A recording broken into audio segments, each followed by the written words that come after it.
우리가 이 고대로 올라갈수록 사람들이 꿈을 굉장히 중요시합니다. 그렇죠. 근데 성경에도 그런 것 같아요.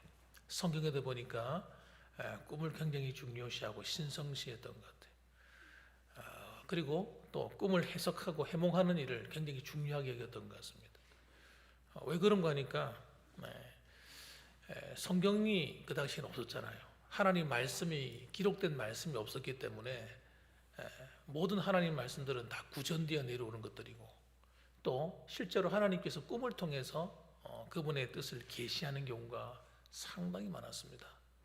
그렇다 보니 이 꿈은 하나님의 뜻을 계시하는 한 방편으로 사용됐던 것입니다. 그래서 여러분, 오늘날 같은 경우는 또 꿈을 너무 의지하고 만드는 이유가 하나님께서 우리에게 주신 계시가 완성되었기 때문이에요. 성경 66권을 통해서 완성되었기 때문에 우리는 하나님 말씀을 통해서 계시를 받습니다. 하나님 말씀을 통해서 우리가 우리의 삶의 길을 찾고 구해야 되는 것이죠.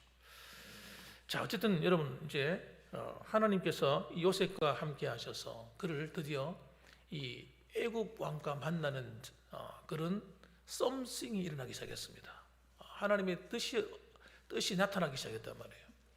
자, 이런 놀라운 일이 일어나고 있는데 그 가운데 뭐가 있다고요? 꿈을 해석하는 것입니다. 꿈을 해석하는 것. 자, 그래서 꿈을 해석하는, 오늘 꿈을 보니까 두 가지 꿈을 연달아 꾸었다고 얘기하죠. 첫 번째 꿈이 뭐예요? 살찐소가 등장합니다. 살찐소가 등장하는데 이 소가 이 일곱 암소라고 나와 있습니다. 일곱 암소. 왜 암소일까요? 소도 항소가 아니라 암소일까? 이 암소는요, 풍요의 상징이에요. 자손을 이어가잖아요. 새끼를 낳아서. 그러니까 굉장히 풍요한 것을 강조하기 위해서 암소라는 것 같아요. 그래서 일곱 암소다. 그 다음에 또 파리하고 살이 없는 말라 비틀어져 있는 또 소가 등장해서 그 살찐 소를 잡아먹어 버린단 말이죠. 그런 꿈을 하나 꾸었고, 또 하나는 아주 충실한 일곱 이삭이 등장하는데, 역시 일곱 이삭도 아주 이삭이 그냥 비틀어져서 말라 비틀어진 이삭이 등장해가지고는 그 충실한 이삭을 다 잡아먹어 버리는 그런 꿈을 동시에 연달아 꾸게 됩니다. 그런데 그 꿈이 뭔가 보통 꿈이 아니라는 것을 누가 알았어요? 왕이 알았습니다.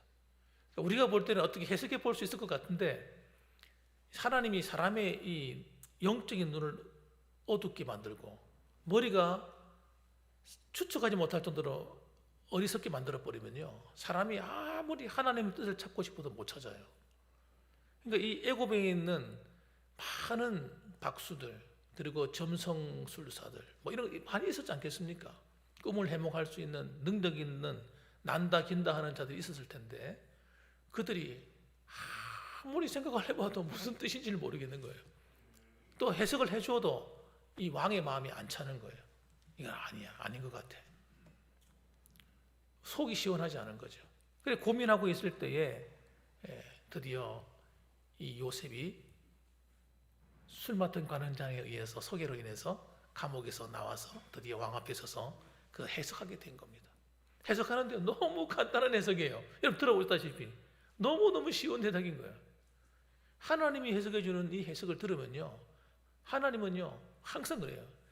어려운 게 없습니다. 성경 말씀도 보면요, 예수님 설교하실 때 보면 어려운 게 있습니까?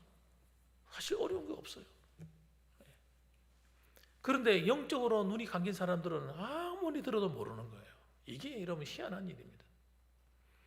똑같이 설교를 들어도요, 어떤 사람은 아무리 들어도 몰라. 할머니라도요, 하나님의 은혜가 임해 있고 성령이 그 영적인 길을 열어주시고 눈을 열어준 사람은 앉아서 들으면요 다 이해가 되고 아멘이 되는 거예요. 자, 요셉이 하나님께 기도하는 가운데 그 꿈 해석을 얻어내는데 너무나 간단한 내용이었어요. 어떤 내용이에요? 충실한 이삭이나 충실한 그 살찐 암소는 7회를 가르치고 아주 흉년이 크게 다가올 것을 얘기한다는 거예요. 아주 큰 풍년이 다가온다는 얘기하는 거예요. 그 풍년이 다가와서 그 풍년을 통해서 사람들이 잘 먹고 잘 지내게 될 것이다. 그런데 그 7회의 풍년이 지나가고 나면 7회의 흉년이 다가오는데 앞에 있었던 풍년의 그 좋았던 것을 싹 잊어버리게 되는, 그야말로 엄청난 또한 흉년이 온다는 겁니다. 7년 동안의 흉년이기 때문에 이건 보통 심각한 문제가 아니에요. 그 당시에는 여러분 농사를 짓고 해서 여러 가지 먹고 살아가는데 주로 목축업이잖아요.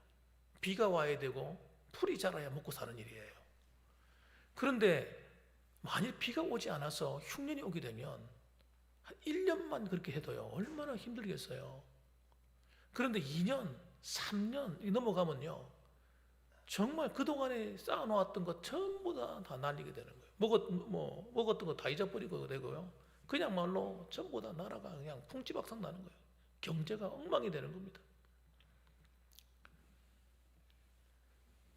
그래서 이 너무 중요한 꿈이기 때문에 하나님께서 이 꿈을 왕에게 계시를 해준 겁니다. 준비하라고, 준비. 따라합시다. 하나님께서 계시해 줄 때는 준비하라는 것이다. 준비하라고 가르치는 거예요. 하나님이 말씀할 때는요, 우리한테 뭘 말씀할 때는 준비해라. 미래를 대비해라. 기도해라. 준비하게 시키는 거예요. 준비해야 될 때 준비 안 하면 어떻게 돼요? 당하는 거예요. 그 힘든 일을 당하게 되는 거예요. 그런데 마침 하나님께서 보내신 사람 요셉이 있네요. 요셉이 와서 그 이야기를 해주는데, 해석을 해주는데 그 말을 듣는 순간에 왕의 가슴에 탁 드는 거예요. 와닿는 거예요. 맞아. 그 해석이 맞는 것 같아. 그래서 그렇게 얘기할 때에 이 요셉이 그 위로 올라가고 높여지는 순간입니다. 이것이 굉장히 중요한 거예요. 영성을 가진 자. 여러분, 요셉은 영성을 가지고 있는 겁니다. 이 영성을 가지고 있다는 건 굉장히 중요해요. 특히 고대 사회 속에서는요, 이 어떤 거냐면, 우리가 왕이 나라를 다스릴 때 어떻게 나라를 다스렸냐면요, 밑에 아주 영역이 있는 무당이나 또는 어떤 신통한 이런 종교적인 힘을 갖고 있는 사람을 옆에 두고 함께 정치를 했어요. 옛날에는 여러분 과학이 발달한 시대도 아니고 하다 보니까 믿고 의지할 게 없는 거예요. 그러니까 신통방통하다고 하는 그런 술사나 이런 사람들 옆에 두고 그 사람들한테 점을 쳐가면서 일을 했단 말이에요. 그 너무 당연한 그 당시에 이방인들의 그 풍토였어요. 모든 나라 사람들이 그렇게 정치를 했습니다. 왕이 나라를 다스렸단 말이에요. 그래서 여러분, 그럴 때 그 애굽에 있는 박사들도 해석하지 못하는 그런 꿈을 해석해내고 하는 그 영적인 힘을 갖고 있는 이 요셉을 왕이 어떻게 받겠습니까? 아주 귀한 보물로 발견한 겁니다. 그리고 그를 높이기 시작하는 거예요. 하나님께서 여러분 우리를 높이려고 하시면요, 한순간이 한순간. 아니 보세요. 하루 전만 하더라도 어디 있었어요? 감옥에 있었어요. 감옥. 보디발의 그 정치범들 수용소에 갇혀가지고요, 보디발의 감옥에서 갇혀 있었습니다. 그는 미래가 보이지 않는 인생이었어요. 그런데 하나님의 때가 탁 오니까 어떡합니까? 하나님께서 한순간에 위를 들어 높이시는 거예요. 이게 하나님이 하시는 방법입니다. 준비가 되고 때가 오면요, 하나님의 사람은요, 고난받고 앞이 안 풀리는 것 같고 힘들고 어렵지만 여러분, 때가 되면 하나님께서 한순간에 올려버리는 거예요. 이게 누가 할 수 있는 일입니까? 하나님만 할 수 있는 일이에요. 그러니까 우리가 준비되는 게 그렇게 중요한 거예요. 하나님 앞에 쓰임받을 준비가 돼야 돼. 요셉이 그런 준비가 안 돼 있어요. 예를 들어서 노예로 팔려갔는데 맨날 하나님 원망이나 하고 술이나 마시고, 그리고 보디발의 아내가 유혹하면 그 음란한 데 빠져가지고 만약 그렇게 살았더라면 하나님이 그를 쓸 수 없는 그릇이었을 겁니다. 준비가 안 되는 거예요. 그 감옥에 가서도 불충실하게, 불충성하게 그냥 모르겠다, 잠이나 자고 감옥에서 그냥 뒹굴뒹굴하고 이렇게 지냈으면요, 하나님이 쓰실 수가 없어요. 준비가 안 돼 있기 때문에. 그가 노예로 살 때에도 열심히 하는 가운데 그 집안일을 돌보고 하는 건데 뭘 한 겁니까? 집안을 경영하는 총무 자리에 올랐단 말이에요. 노예로서. 집안을 관리하는 거예요. 집안에 들어오는 모든 돈들 자기가 다 관리하는 거예요. 일꾼들 들어오면 일꾼들 정리하고 배치하고 시키고 하는 이런 것들. 집안을 관리하는 일을 전부 다 했단 말이에요. 감옥에서도 간수가 있으면 간수가 해야 될 일을 자기가 알아서 다 정리하고 제수들을 관리하고 하는 일을 누가 다 했어요? 요셉이 다 했어요. 일머리가 몸에 배인 거예요. 일머리가. 나라 일을 맡겨줘도 나라의 일이나 집안의 일이나 사실은 똑같은 거예요. 어떻게 해야 나라를 가정이 잘 살게 만들 것인가? 어떻게 나라를 잘 살게 만들 것인가? 원리는 똑같은 거 아니겠습니까?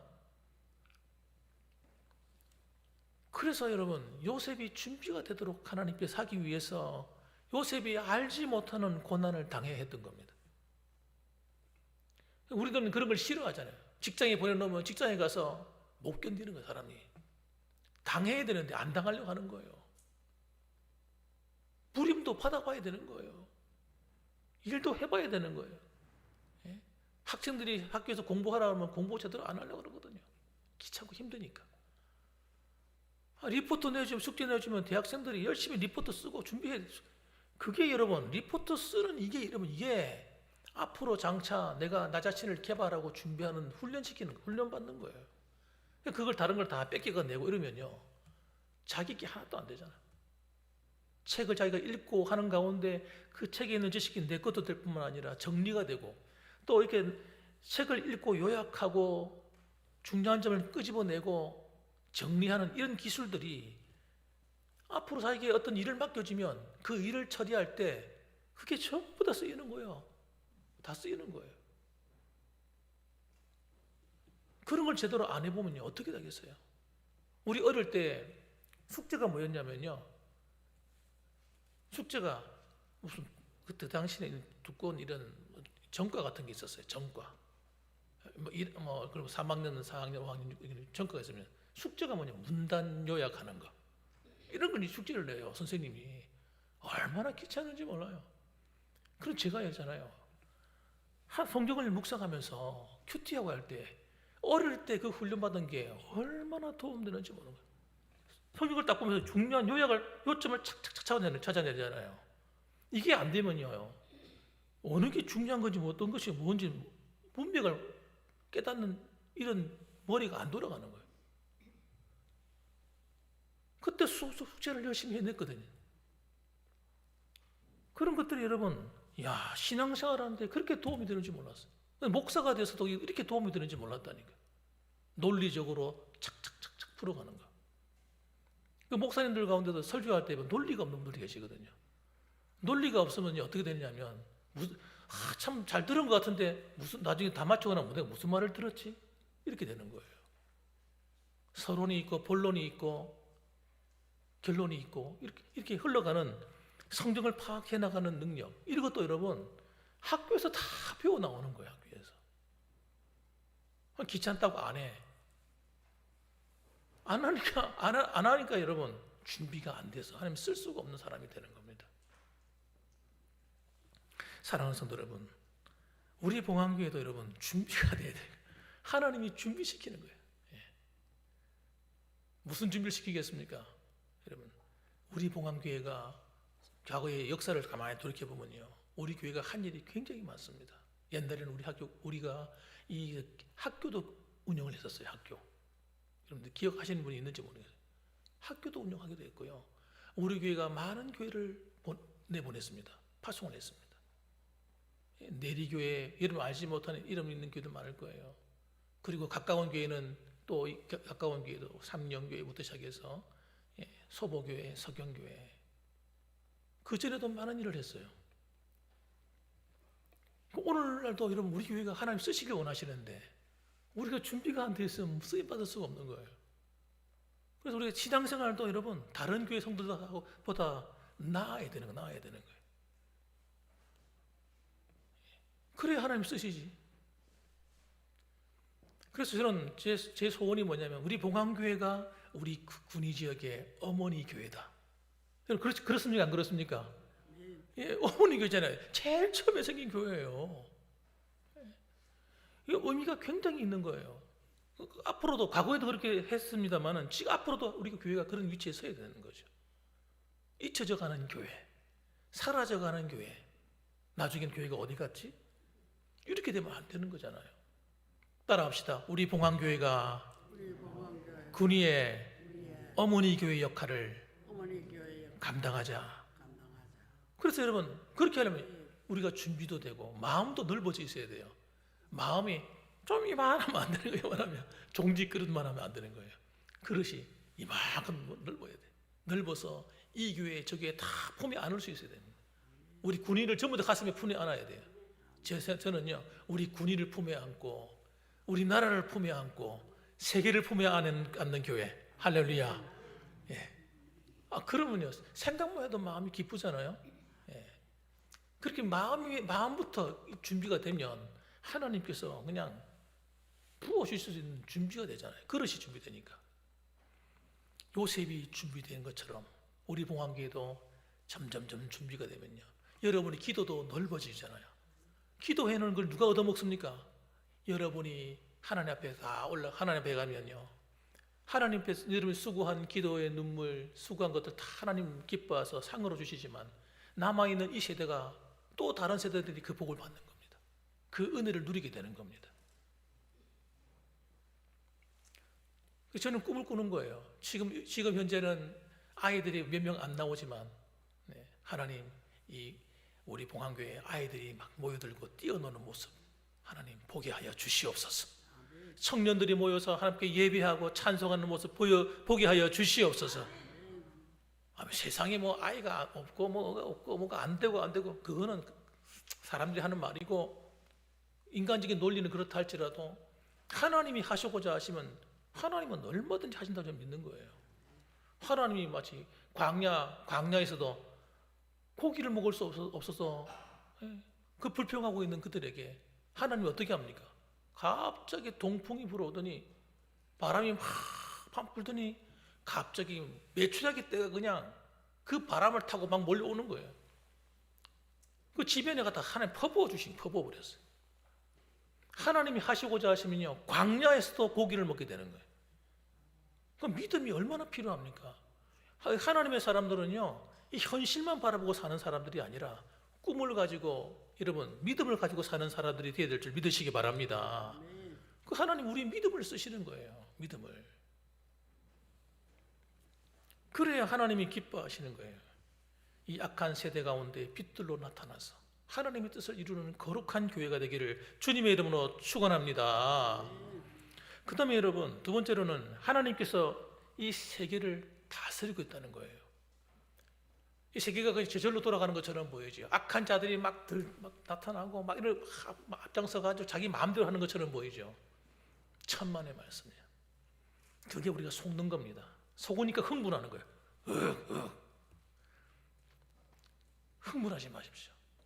따라합시다. 하나님이 세상을 다스리신다. 이걸 절대 잊어버리면 안 돼요. 잊어버리는 순간 낙심해야 돼요. 낙심하는 거예요. 마음이 무너지는 거예요. 하나님이 다스려요. 요셉은 바로 앞에서 기가 죽어 있는 것처럼 보입니까? 아니면 기가 살아있는 것처럼 보입니까? 요셉은요 왕 앞에 섰는데도요 노예잖아요. 감옥에 있다 나온 죄인이잖아요. 그런데도 전혀 기가 죽는 모습이 없습니다. 당당한 거예요. 하나님이 해석할 겁니다. 이러고요. 와, 하나님이 이렇게 말씀하시는 거예요. 해석 착 하고요. 거침이 없어요. 담대합니다. 담대해. 25절 말씀 보세요. 요셉이 뭐라고 말하는가? 요셉이 바로에게 아뢰되 바로의 꿈은 하나라. 하나님이 그가 하실 일을 바로에게 보이심입니다. 보이시는 겁니다. 그렇게 말합니다. 이 말투를 한번 들어보세요. 말투가 어떤지. 진짜 당당한 거예요. 지금 하나님이 뭔가 일을 하고 있는 거예요. 지금 하나님이 뭔가 지금 이 애굽의 역사 속에 하나님의 손길이 지금 기입되고 있는 거예요. 무슨 일을 하시려고. 거기에 지금 요셉이 쓰임 받고 있고요. 하나님이 그 주변 나라를 통해 일하실 일을 준비하고 있는 겁니다. 하나님은 의도적으로 어떤 일을 하려고 하시는 거예요. 7년 동안에 큰 풍년이 오는데 이 큰 풍년이 오면 앞으로 어떻게 될 것인가? 요셉이 가르쳐 줍니다. 왕이여, 앞으로 7년 동안에 큰 풍년이 오면 사람을 세워서 가는 곳마다 곳간을 지어가지고 창고를 크게 지어가지고 앞으로 그 백성들 것을 사들여야 됩니다.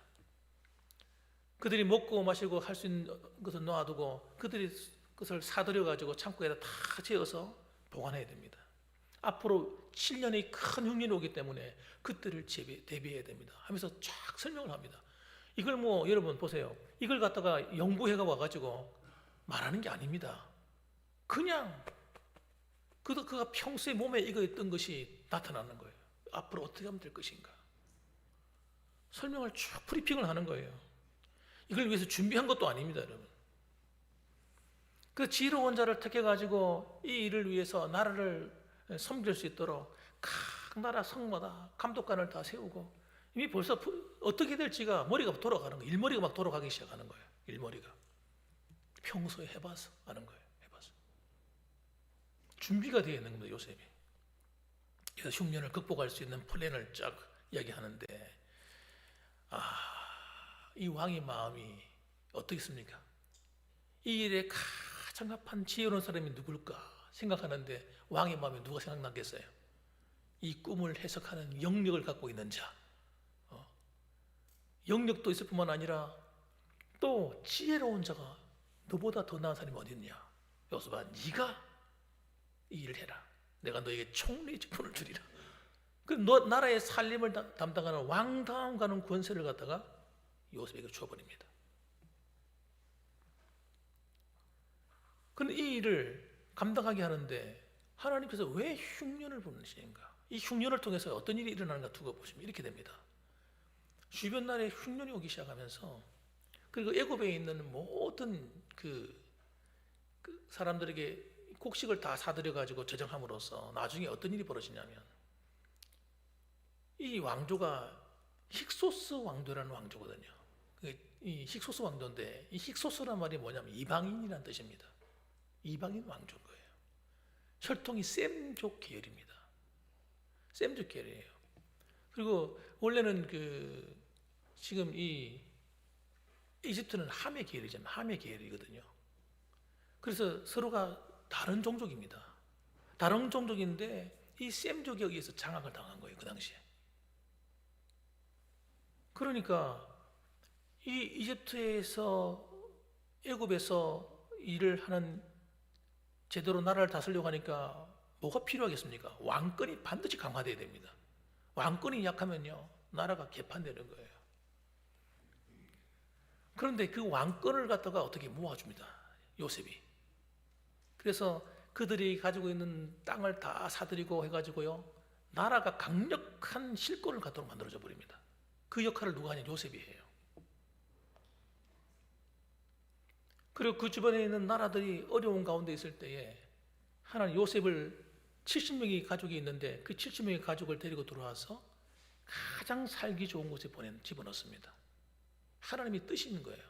지금 하나님은 지금 시간이 없거든요. 빨리 이 하나님의 나라를 세워서 예수님이 오실 일을 준비해야 되는데 그 일을 준비하시기 위해서 앞으로의 사대, 아브라함으로부터 사대, 그리고 남아있는 그 사대만에 하나님께서 아브라함에게 약속하신 정말 하늘의 별과 같이 바다의 모래같이 많은 민족을 이루시기 위해서 가장 빨리 확산시킬 수 있는 방법이 뭐냐? 안전해야 될 거 아니에요. 적들로부터 안전해야 자손을 낳고 먹고 살기 편하고 그래야 자손을 많이 낳아서 번성할 거 아닙니까? 그냥 놔두면요, 그냥 놔두면 그 가나안 땅에서 전쟁하고 막 이러면요 제대로 아이를 낳을 수가 없어요. 그래가지고 시간도 많이 걸리니까 그냥 인큐베이터에 집어넣어 버린 겁니다. 애굽에다 집어넣어가지고 저 나일강 삼각지에다가 특히 이 이집트 사람들은 제일 싫어하는 게 뭐냐면 목축하는 걸 제일 아주 싫어합니다. 제일 밑에 있는 하등급의 인간들이 하는 일이 목축이라고 생각합니다. 그래서 그러니까 그 옆에 가지도 않아요. 그러니까 얼마나 좋아. 그래서 목소지도 충분하고 물도 나일강 삼각지니까 물도 많지요. 땅에 그냥 푸르고 날씨도 항상 따뜻하지요. 거기다 갖다 놓은 거예요. 갖다 집어넣어서 거기서 400년을 지나게 하는데 여러분 70명이 들어가가지고 4대 만에 뻥튀기 작업을 합니다. 뻥튀기 작업을 해가지고 세상에 200만 명이 넘는 한 나라가 튀어나오는 거예요. 그 당시에 200만 명이 넘어요. 이거는 진짜 놀라운 일이에요. 여러분 가정에서 4대 만에 몇 명이 되셨어요? 여러분의 가문이 4대만 위에 할아버지 저 올라가가지고 4대 만에 200만 명 될 수 있겠습니까? 불가능해요. 불가능.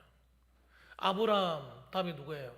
아브람 아들 이삭, 야곱, 요셉까지 오는데요 70명밖에 안 돼요. 70명밖에. 아마 대부분 이럴걸요. 그런데 그 4대 만에 400년이 딱 지나는데 여러분 한 대를 100년으로 잡아가지고 400년이 딱 지나가는데 200만 명이 나왔어요. 아무도 안 놀라시네. 믿음이 너무 좋으셔가지고 당연하게 하나님이 하셨겠지. 믿음이 좋으니까 여러분 이게 쉬운 일이 아니라니까요.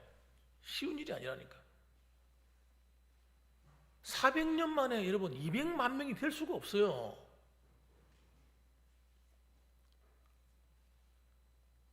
그 출애굽 당시에 있잖아요. 하도 번성을 하니까 애굽의 그 왕이 불안한 거예요. 나라가 이렇게 사람이 번성하니까. 그래서 그 산파를 보내가지고 애를 못 낳게 하잖아요. 못 낳게 하는데요. 밭에다가 일하는데 그냥 애가 나오는 거예요. 그래도 뭐 산모도 건강하고 애도 건강하고 아무 데서나 뻑뻑 나와도 이제 애를 막 낳아 제껴도 애가 건강한 거예요. 그러니까 출산의 축복이 여러분 하나님의 축복입니다. 축복. 따라합시다. 출산의 복이 하나님의 축복이다. 잘 낳고 잘 자라는 게 참 축복이라는 거예요. 우리나라에 하나님이 그런 복을 주셨단 말이에요. 처음에. 이걸 가로막는 게 사탄이 하는 짓이에요. 여러분의 가정과 여러분의 후대가 자손이 번성하는 축복이 있기를 주님의 이름으로 축원합니다.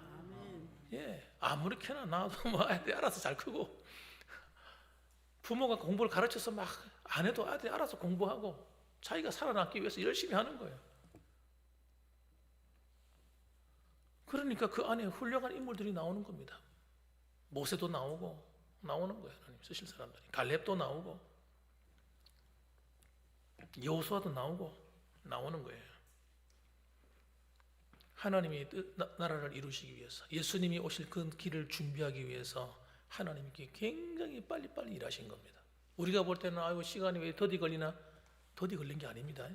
창세기부터 예수님까지 오는데 여러분 얼마 안 걸렸어요. 몇천 년 안 걸렸어요.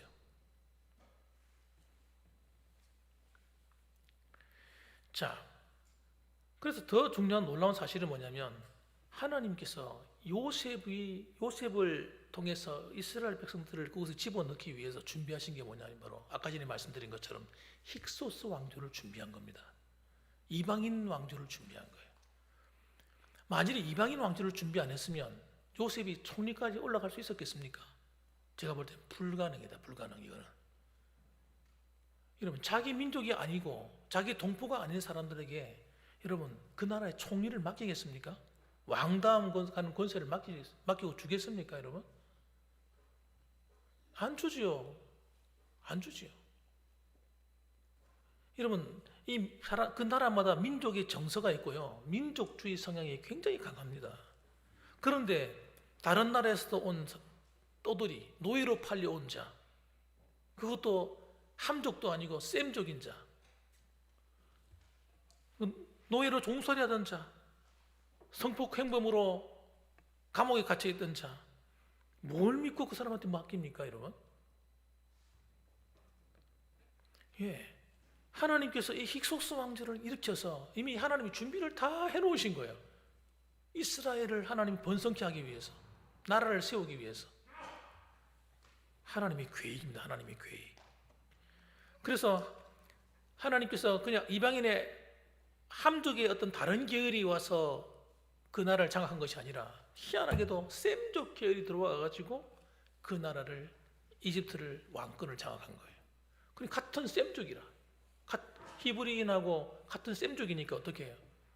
너 우리하고 같은 동포네?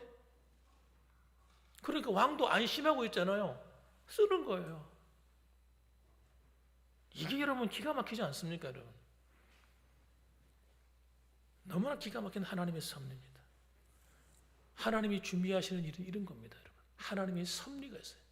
여러분의 가정에도 하나님의 섭리가 있습니다. 자녀들을 향한 하나님의 섭리가 있습니다. 우리 한국 교회를 향한 하나님의 섭리가 있습니다. 저는 전 세계를 가만히 눈을 감고 생각해 보면요, 지금 하나님이 쓰실 만한 나라가 몇 나라가 되지 않습니다. 그 중에 하나가 저는 대한민국이라 생각해요. 왜 하나님께서 대한민국을 이 마지막 때에 성령을 부어주시고 복음과 진리를 쏟아 부어주셔가지고 가는 길거리마다, 동네마다, 섬마다, 도시마다, 농촌마다, 어촌마다 교회 없는 곳이 없는 그런 나라로 만드셨을까? 하나님이 지금 쓰셔야 될 때가 된 거예요, 대한민국을. 하나님 미국을 뭐하러 강성케 하셨겠어요? 하나님 우리나라를 왜 강성케 하셨겠습니까? 이만큼이나 말입니다. 망하게 하시려고? 우리나라를 망하게 하시려고 이렇게 만드셨을까요? 하나님 뭔가 계획이 있다고 저는 생각합니다. 여러분이 기도하셔야 될 이유가 이건 대한민국을 하나님 이 마지막 때에 쓰임받는 나라가 되도록. 지금 첫째 위기가 뭐냐? 신학의 위기입니다. 신학의 위기. 전 세계가 학교가 전부 다 이미 오래전부터 자강해야 1960년대부터 시작해가지고요, 68 혁명이 일어나면서부터 시작해가지고 공산화 혁명이에요. 사회주의 혁명. 그게 공산주의 국가에서 일어난 것이 아니라 유럽에서 일어났어요. 그 이후로부터 있잖아요, 전 세계 학교들이 전부 다 자경화돼 버렸어요. 미국의 하버드 대학교까지. 신학교요. 와, 제가 신학 공부하던 그 당시에 그래도 웨스트민스터, 리폼드 처치, 리폼드 신학교 괜찮은데 지금은요 전부 다 넘어갔습니다. 한국 교회가 그래도 살아남아 있는 것 중에 한 가지가 신학입니다. 신학. 건강한 신학. 근데 지금 이 신학이 위기입니다. 그걸 누가 해야 되느냐? 한국 교회가 해야 된다 생각합니다. 엉뚱한 데 신경 쓰지 말고 여러분 기도해 주셔야 돼요. 두 번째, 선교입니다. 선교. 이 마지막 때에 저는 한 번 더 하나님이 이 복음 운동을 일으킬 거라 생각하는데요, 마지막 때 한 번 더. 이 복음 운동이 앞장서서 일할 수 있는 준비된 나라가요, 미국하고 우리나라밖에 없어요. 현재로서 그래요. 크게 일할 수 있는 나라가. 우리 대한민국이 이 선교하는 국가로서 하나님께 쓰임 받도록 여러분 기도하기를 주님의 이름으로 축원합니다. 그러면 우리나라 삽니다. 우리나라 살아요. 우리나라 살도록, 경제도 살고요, 다 살도록 되어 있습니다. 하나님의 섭리, 여러분 하나님이 교회를 향한 섭리를 이렇게 깨달으시기 바랍니다. 그래서 여러분 우리가 기도할 때 하나님 요셉을 사용하셨던 것처럼 하나님 한국 교회를 써주시옵소서. 우리 자녀들을 써주시옵소서. 아이들이 잘 먹고 잘 사는 거, 그거는 여러분 자동적으로 선물로 오게 되어 있어요. 그렇게 하면 이 모든 걸 더해 주신다 그랬어요. 하나님 나라가 먼저 이루어지는 일에 관심 가지면요, 나머지는 자동으로 오는 거예요. 그래서 여러분 오늘도 이 놀라운 요셉을 향한 하나님의 섭리가 여러분 저와 여러분의 가정의 섭리로, 하나님의 섭리로 나타나고 또 우리 한국 교회를 향한 섭리로 나타나게 되기를 주님의 이름으로 축원합니다. 아멘. 기도하겠습니다.